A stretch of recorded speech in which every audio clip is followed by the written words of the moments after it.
Happy midweek po sa lahat. Kumusta na ang inyong kalahating sanlinggo?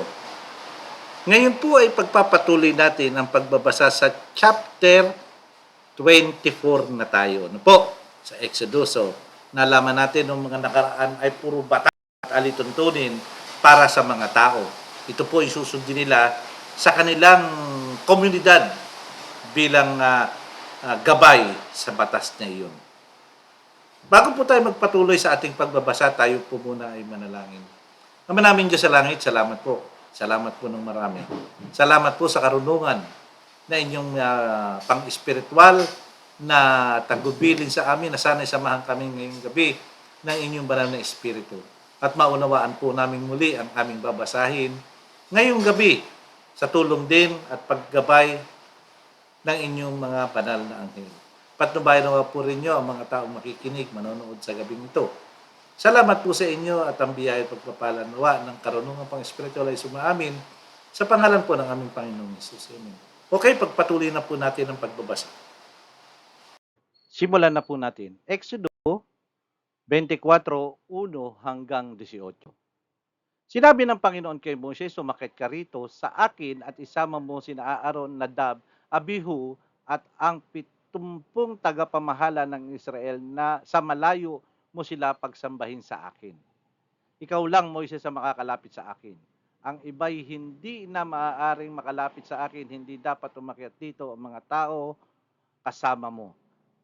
Nang sinabi ni Moises sa mga tao ang lahat, itinuro at iniutos ng Panginoon, sabay-sabay silang sumagot, susundin namin ang lahat ng sinabi ng Panginoon. At isinulat ni Moises ang lahat ng sinabi ng Panginoon. Kinaumagahan, bumangon si Moises at nagpatayo ng altar sa may paanan ng bundok at naglagay siya ng 12 haliging bato na kumakatawan sa 12 lahi ng Israel. Pagkatapos, inutusan niya ang mga kabataang lalaki na mag-alay sa Panginoon ng mga handog na sinusunog at mag-alay din ng mga toro bilang handog para sa mabuting relasyon sa Panginoon.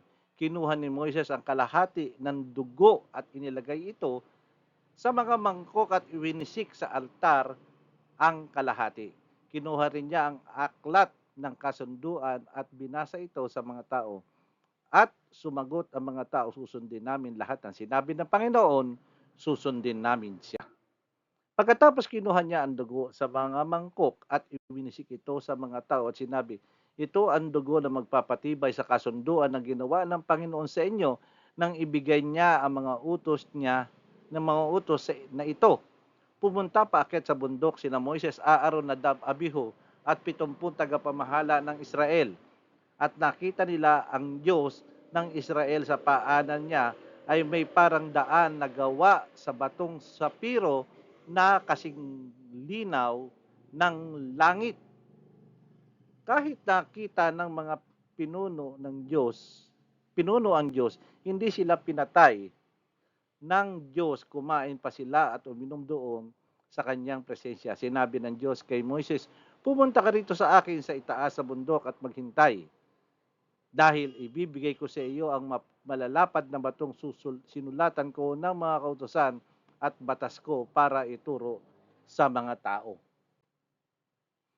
Kaya umakyat si Moises sa bundok kasama ng ang lingkod niyang si Josue. Bago sila umakyat, sinabi ni Moises sa mga tagapamahala ng Israel, hintayin niyo kami rito hanggang sa makabalik kami. May iwan dito sina Aaron at Hur. At kung may problema kayo, lumapit lang kayo sa kanila. Pagdating ni Moises sa itaas ng bundok, natakpan ng ulap ang bundok at bumaba ang makapangyarihang presensya ng Panginoon sa bundok ng Sinai. At sa loob ng 6 na araw, natakpan ng ulap ang bundok. Sa ika-7 araw, tinawag ng Panginoon si Moises mula sa ulap. Kaya pumasok si Moises sa ulap habang papaakyat pa siya sa bundok. Nagpaiwan siya roon sa loob ng 40 araw at 40 gabi para sa mga Israelitang nasa ibaba. Parang apoy na naglalagablab ang makapangyarihang presensya ng Panginoon sa tuktok ng bundok. Kamangha-mangha, napakaganda. Napakaiksi lang ng ating binasa hanggang verse 18 lang. At dito naman po ay nakita natin kung paano nakipagkita si Moises sa Diyos na may ibibilid na naman sa kanya. Nakita po natin kung mga instruction, ito po yung mahalaga yung mga instruction ng Diyos na step by step ay sinasabi niya para ito ay sundin ng mga Israelita. Napakaganda ano po. Sa pagtatapos po mga kapatid, tayo po muna ay manalangin. Ama namin Diyos sa langit, salamat po sa inyo. Salamat po ng marami at kami po lagi niyong pinapatnubayan, pinapaalalahanan, Ama. Salamat po at kami po ay binibigyan niyo ng mga time na tulad nito upang kami po ay makapagbasa. Sana po sa loob pa ng kalahating sanlinggo ay pakisamahan nawa po ninyo kami. Maraming salamat po at patnubayan nawa kami ng inyong malalakas at magagaling na anghel sa nalalabay ba pong araw bago dumating ang araw na Sabat. Muli po at lahat po hinihiling namin sa pangalan po ng aming Panginoon Jesus. Okay, maraming salamat po sa inyo mga kapatid. Sa araw ng Sabat, samahan niyo muli ako at ang biyaya at pagpapala ng Panginoon Jesus. Happy midweek po sa lahat.